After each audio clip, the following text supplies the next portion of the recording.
चलिए आज एक यात्रा पर चलते हैं। यात्रा थोड़ी लंबी है दोस्तों, बने रहिएगा मेरे साथ। यह यात्रा है अस्मिता का संकट झेल रहे जनजातीय समाज गौरव के पुनर्स्थापना की, सेवा के माध्यम से विश्वास कायम कर उन्हें अपना बनाने की, प्रकृति के सच्चे उपासक धरती पुत्र वनवासियों की और सांस्कृतिक परंपराओं के संरक्षण की।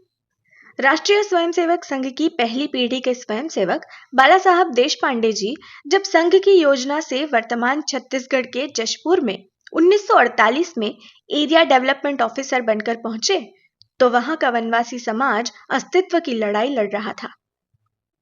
बाला साहब ने 1949 में सरकार की योजनाओं से खुले 108 स्कूलों के माध्यम से परिवर्तन की नींव रखी और शुरुआत वनवासी बच्चों को पढ़ने के लिए प्रेरित करने से हुई। ये वो समय था जब अराजकतावादी तत्व भोले भाले वनवासी समाज को सरकार के प्रति अविश्वास करने के लिए मजबूर कर रहे थे। ऐसे में जशपुर के जंगलों में मीलों साइकिल पर प्रवास कर बाला साहेब जी ने वनवासियों से निरंतर संपर्क बनाया और सरकार व देश के प्रति उनके मन में पनप रहे गहरे अविश्वास को खत्म किया। बच्चों को विद्यालय पहुंचाने के बाद अब बारी थी धार्मिक आस्थाओं के पुनर्स्थापन की। बाला साहेब जी की प्रेरणा से छत्तीसगढ़ के विभिन्न क्षेत्रों से जगह जगह संकीर्तन आरंभ किए गए।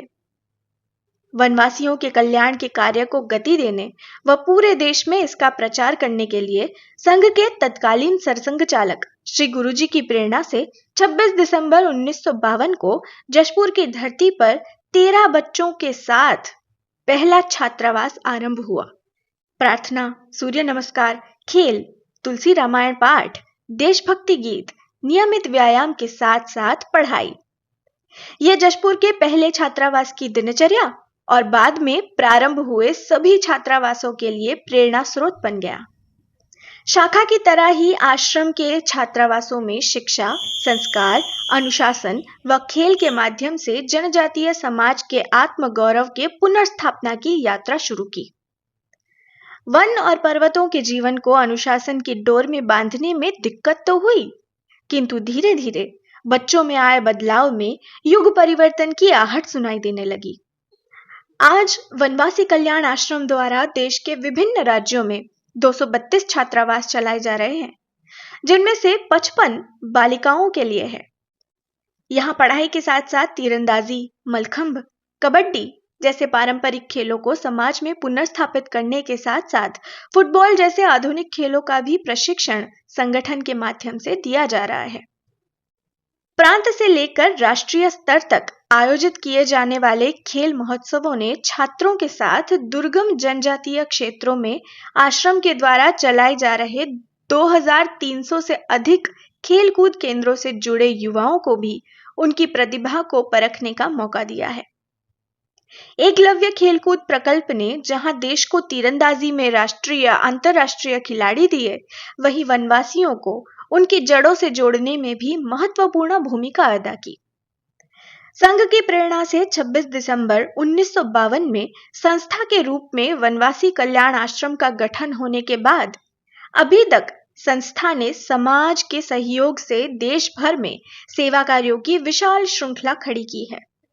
आश्रम द्वारा संचालित 232 छात्रावासों व शिक्षा के विभिन्न प्रकल्पों के माध्यम से 1 लाख से अधिक छात्रों ने अपने उज्जवल भविष्य की ओर कदम बढ़ा दिए हैं।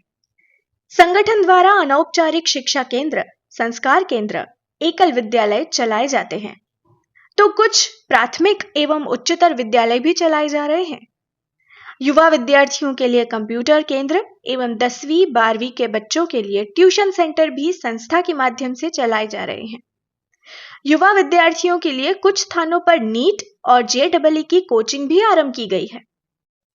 चंद्रयान टीम के सदस्य सोहनलाल हो या फिर जनजातीय चित्रकार लेनोनिशा या फिर राजस्थान सरकार के आरोग्य विभाग में डॉक्टर रामलाल बरोड़, ऐसे हजारों चेहरे आपको मिलेंगे जिनके जीवन को दिशा देने में इन छात्रावासों ने महत्वपूर्ण भूमिका निर्वहन की है। जनजातीय समाज के कल्याण की यात्रा में समाज खुद सहभागी होकर खड़ा हो। श्री गुरुजी की इसी सोच ने आश्रम को श्री जगदेव उरांव जैसे राष्ट्रीय अध्यक्ष दिए।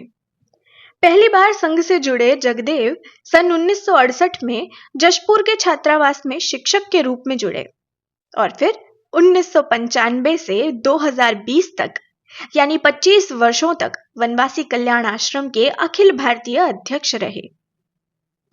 शिक्षा के साथ साथ कल्याण आश्रम ने स्वास्थ्य, स्वावलंबन एवं ग्राम विकास के क्षेत्र में भी सेवा कार्यों का एक विशाल वटवृक्ष खड़ा किया है, जिसकी चर्चा हम इस सेवा यात्रा के अगले एपिसोड में करेंगे।